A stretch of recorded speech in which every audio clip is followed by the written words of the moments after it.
Now joining me on the Peerless Boilers Hotline, Peerless builds America's best boilers, the NBA analyst on 710 ESPN Radio. You could also catch him on SportsCenter as he is a frequent guest on there. And let's not forget, he's a former assistant coach on the college and pro level. And that's my good buddy, Dave Miller. Dave, Zach Gelb here. How are you?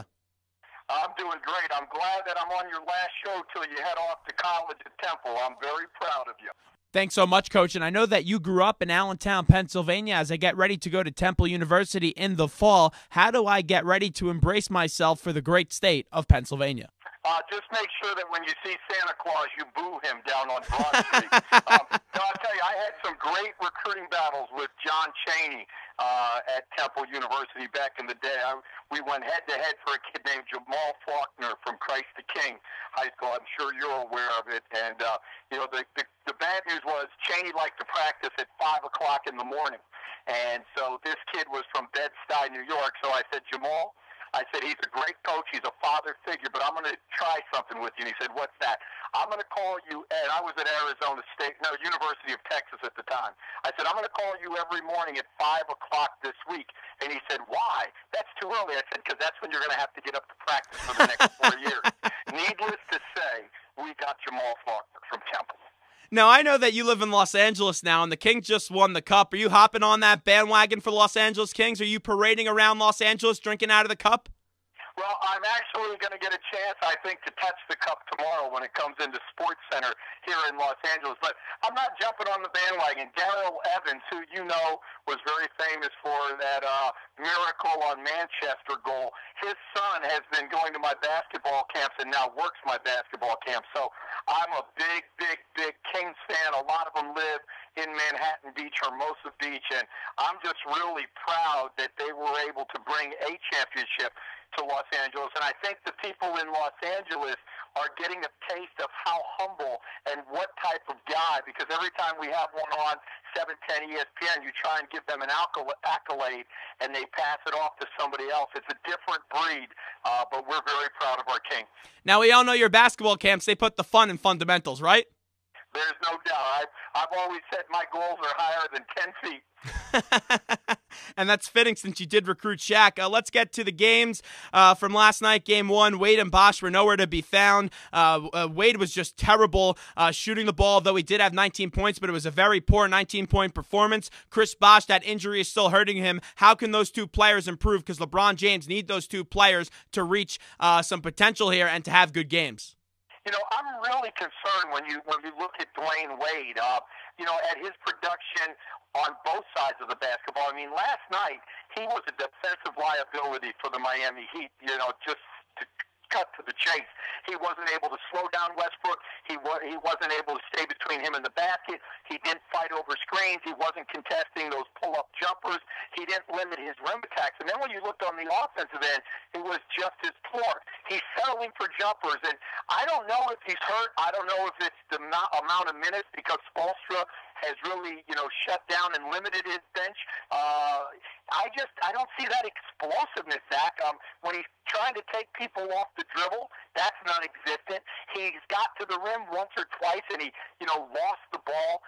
There's something wrong with him, and if it's physical, I understand it. If it's this year, it's his turn to be in a funk as LeBron was last year. I don't understand it. But unless Dwayne Wade, picks up his play, this could be a very short series. On SportsCenter today, I said, the Thunder could sweep them. Then when you look at Bosch, I thought that, once he was okay to go, he played extremely well in that Game 7 versus Boston. I think he had 19 points, if my memory's right. You got to start him. He's a starter. He's the one guy that gives you some legitimate size, even though he's not a center. He's 6'11". He's a power forward. What was interesting to me last night, he comes into the game, and we all understand he spaces the floor because he's able to shoot that 18 to 19-foot jump shot. But all of his 11 shots last night came outside the paint. That was befuddling to me. He's not Ray Allen. He's not Reggie Miller. They've got to get him into the paint and get some paint scores because him standing out there and just shooting it, it's not conducive to winning for the Heat. I agree with you 110%. I actually said this morning on a radio station in Florida that, Chris Bosh has to stop pretending like he's Reggie Miller, because he's not. He has to go down in there. OKC has a big advantage down low, but you look at LeBron James last night, played a great first three quarters, and in the fourth, he was soft. Do you think LeBron ran out of gas last night because he had no one out there helping him besides Battier? I hate to use that as an excuse. I mean, if you had to pick one, you would probably say that, because he's just played unbelievable basketball. But see, I don't believe that you get tired. I don't believe that when you're in the NBA Finals, you get tired. You and I both know this. We can go to Harlem, we can go to Rucker Park, we can go to West 4th Street Park. There's guys you may have, I certainly have. I've played basketball every day in the summertime when I was much younger than age 49. And you continue to play. And when you lose, you have to sit out. And you may have to sit an hour and a half before you get into the next game. So I don't buy this run out of gas. I don't buy this get tired. When you're playing for an NBA championship, when you're up against the gun, now they have 3 more wins, and then they will be ousted. Fatigue cannot be a factor. Tex Winter once told me, fatigue makes cowards of us all. I don't buy that. I just don't think he had enough help last night. And you got to credit Battier and Chalmers. I mean, when you look at those two, who would have thought that they were going to combine for 29 points, then throw in there that Harden only had 5 points? Remember, he's averaging over 17 points a game in the playoffs. I think that's a huge problem for the Miami Heat. We're talking to Dave Miller, and Dave, I was just waiting last night for that OKC up-tempo pace to occur, and it started to get there in the second quarter where they cut it down to 7, and then bam, right in the third quarter, it was right there. Is there any way that you could contain this up-tempo pace, or is it just a matter of time for the Thunder to start drilling their shots and doing their run-and-gun system? Well, Zach, these two teams are so similar, it's scary in the sense that neither are jump shooting teams by design. Both of these teams are up-tempo teams, and they're at their best when they create their offense out of their defense. When I do a scouting report for the Miami Heat, we say, take away their easy baskets. You've got to take away the layups. You have to take away the dunks. You have to defend without fouling, not putting them on the charity stripe where you can't defend. It comes down to the 3 T's when you play them: tempo, transition defense, and then limit your turnovers. And I could take the same scouting report and white out Miami Heat, and I could put the Oklahoma City Thunder. So it was the reason that third, and I didn't think they ran that much in the second quarter. As a matter of fact, I was sitting here with my wife watching the game, talking about they need to pick up their defensive intensity. I didn't like their EFT, and I'm speaking of the Thunder right now, their energy, their focus, and their toughness to start that game. And maybe you want to credit that to the newness, to the excitement, to the first time a young group is there. But I've sort of thrown their youthfulness out the door. I picked them to win the NBA championship on December 24th. So with that said, I thought Scott Brooks got into their tails at the half. They came out, and it had nothing to do about offense. It was all defense. They started to create offense out of their defense. It became more physical. They were proactive. There were no more wide-open threes. Remember this, in that first quarter, they did such a good job of stopping the penetration of LeBron and the little bit that Dwayne Wade had that they played the Vegas gamble. They thought, okay, we're not going to let them attack the rim, get points in the paint. We'll let them shoot those outside shots. Who would have thought they went 6 for 10, 60%? Scott Brooks figured that wasn't going to happen in the second half. It did. So when you talk about what changed the game for the Thunder, it certainly was their defense. It was their intensity, and they were able to create easy offense, and that's something the Heat could not do.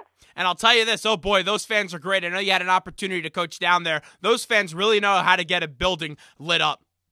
Well, I'll tell you, in all my years of coaching in college, for 17 years, the loudest place I ever coached was in Albuquerque at the University of New Mexico. The noise would hit the ceiling and just bounce right back down on the court that you could literally be sitting aside of another coach or a player and you could not hear them speak. Then when I got into the NBA, Utah was extremely loud. The old Chicago Fieldhouse, very loud. But when we got sent to Oklahoma City because of Katrina, when I was with the New Orleans Hornets, I never, ever witnessed a group, a fan base that would come as early as they would. They would cheer us while we were working players out an hour and a half before the game. They would never sit. And I tell the story, they say, how good were those people? I said, listen, you could take $1 and tape it to your windshield outside in your driveway, and somebody would give you interest overnight. They're just good people, and they were basketball hungry, and I thought that the Hornets were the reason that they were granted a franchise, because they took us in, they babied us, they pampered us, but they proved to David Stern that they would support a team in a small market. Zach Gelb here on DARPA TV, joining us on the Peerless Boilers Hotline. Peerless builds America's best boilers. His former assistant coach on the collegiate and pro level, Dave Miller. And Dave, you look at OKC, they dominated down low on the rebounds last night. Can you see them going a little bit more down low on the offensive side of the game, or they're going to continue that system with Durant and Westbrook? Well, you just go with what's taking you there. But, you know, the thing that you have to understand about Kevin Durant is that, you know, someone asked me today at the gym, you know, why is he so effective in the fourth quarter? Because up until the first 3 quarters, I think he only had 10 shots. But you see, it's a guy like Durant that has belief in his teammates. He has a belief and a trust in Scott Brooks and the Thunder system. 4 years ago, if you remember, Kevin Durant hunted shots. We used to call him a chucker, a volume shooter, and he had no idea where his operational spots were on the court. Now he's able to pick and choose. There's a calmness about him. You know, a sort of a let the game come to me attitude. He gets others involved. I said this today on SportsCenter, that he reminds me of a Magic Johnson in the sense that he knows when to take over, but yet he can score in so many various ways. But remember this, Zach, he's cold-blooded. He's a lethal assassin. When he hangs up his sneakers, his next venture will be training day 2 with Denzel Washington. Well, let me do this right now. I want to ask you this. You know, you look at Durant, you look at Westbrook. You're a great coach. I want you to take me in that Miami Heat locker room. What is Spoelstra doing today? What is Spoelstra doing tomorrow to try to get those players to contain them? Because you can't stop them because they're that good. How can you try to contain those 2 players? Yeah, you're exactly right. You can't stop them, but it goes with your theme of defense, which Miami has been very good at. It goes in shrinking the court, stopping. Well, first of all, they've got to make shots. It's extremely hard, even though the Thunder will try to run off made shots. But now you've got to take the ball out of the net. You get a second to take it out of bounds and get it in. So, number one, if you can run efficient offense, you can slow them down. But first of all, before you get to Westbrook and Durant, Spoelstra has to first understand that, number one, you start Bosh. I said that yesterday. He's a starter. He's not a guy that comes off the bench.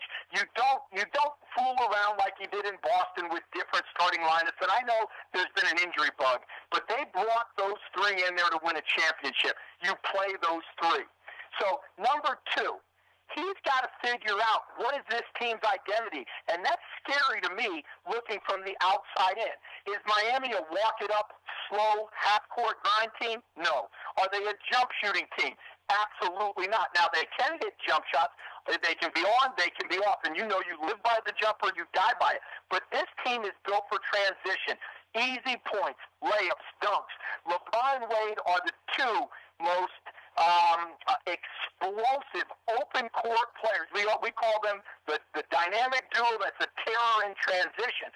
So what he's got to do to be able to stop the Thunder, they've got to be able to score easy baskets. So now Oklahoma City is taking the ball out of the basket. And then lastly, he's got to play Joel Anthony and James Jones for a second. See what they can offer. Try and get Wade a breather, you know, a minute before a TV timeout, the end of the half. Because, again, if Wade's not hurt, fatigue may be a factor, and that's a sad, sorry way to lose the series. You want to know when your jump shot expression is false? Yes. When you're watching my game, because I'm a down low guy, run you over, post you up, and do a little hook shot. Okay, well, I'm glad you don't live in my hood. On the other, I got 6 fouls to give, and I ain't taking any of them home. That's a good point. All right, let's get to Scott Brooks. You have a young team. This is their first time in the NBA Finals. You win Game 1. Some players could think, hey, well, if we win Game 2, we have this thing down pat. How does Brooks keep his team cool under the pressure of a Game 2? Well, see, he doesn't have to. He's instilled that in this group since he's taken over as the head coach. You remember how pathetic they were. They couldn't win a game in 2 weeks in 2 week spans. And so, it's that old thing. You can't love to win until you hate to lose. And so those games where they lost and they struggled, and I go back to Kevin Durant, hunting shots, taking bad shots, and thinking, I'm in the NBA, 1 year in college, I'm going to come in here and every shot is a good shot. So there's nothing special you do. This is a team that never gets too high, never gets too low. Kevin Durant has been in my house. Russell Westbrook. I coached his brother Reinhard Westbrook. His mom and dad intimately. These are good guys. Durant's great. Russell gets a little emotional, but he is what he is. But with Scott Brooks, he's been able to get Kevin Durant to buy in. When your superstar buys in, and again, it goes back to what I told you, his belief in his teammates, his trust, getting others involved. And Oklahoma City, they're not excited about winning that game. Really, it's Darwinism. It's survival of the fittest. It's their job to win game number 1. It's their job to win game number 2. Now when you go out onto the road for those next 3 games, now you're really going to test this young team, their mental fortitude, their toughness. Can they get consecutive stops on the road? But as a coach, Scott Brooks doesn't even address that. That's something that he's been able to follow through 66 games. They bought into it. That's why they have home court advantage. You just go to work every day with your hard hat, and you do your thing. We got about 1 more minute with Dave Miller. He joins us on the Peerless Boilers hotline. Peerless builds America's best boilers. Final one here, Coach. You see LeBron James, he has an ample amount of pressure on him, and he put that on himself with the decision. But you look around the world, if they lose, LeBron's going to be killed around the world. But in Miami, Eric Spoelstra is going to be killed. Do you think that's fair? I think that the majority of the pressure should be put on these players and not head coach Eric Spoelstra. Yeah, there's no doubt about it. I said this on SportsCenter yesterday. There's 28 other coaches sitting at home wishing and praying that they would have had the opportunity to play in back-to-back NBA Finals. Now, I don't necessarily agree with all the cliches and all the rhetoric that Eric Spoelstra may say in his press conferences, but let's face the facts. He's learned under the best. He's been in that system, I believe, over 17 years. Pat Riley is as good as they get. So you have a game plan.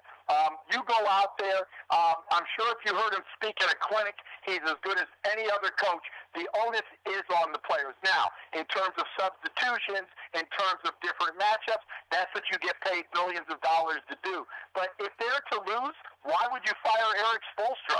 It's a brand new team a year ago. They made it to the finals. The second year, they know each other a little bit better. They make it to the finals. Now, ultimately, we want rings, but how many other coaches didn't get to the finals this year? There's 28 of them, and most of them will keep their jobs. Coach, thanks so much. I appreciate the time. Enjoy the NBA Finals, and let's get you on again real soon, my man, as I make my way to Temple. Okay, no doubt, and best of luck to you, and you're going to do wonderful there. I'm very proud of you. Thanks so much, Coach.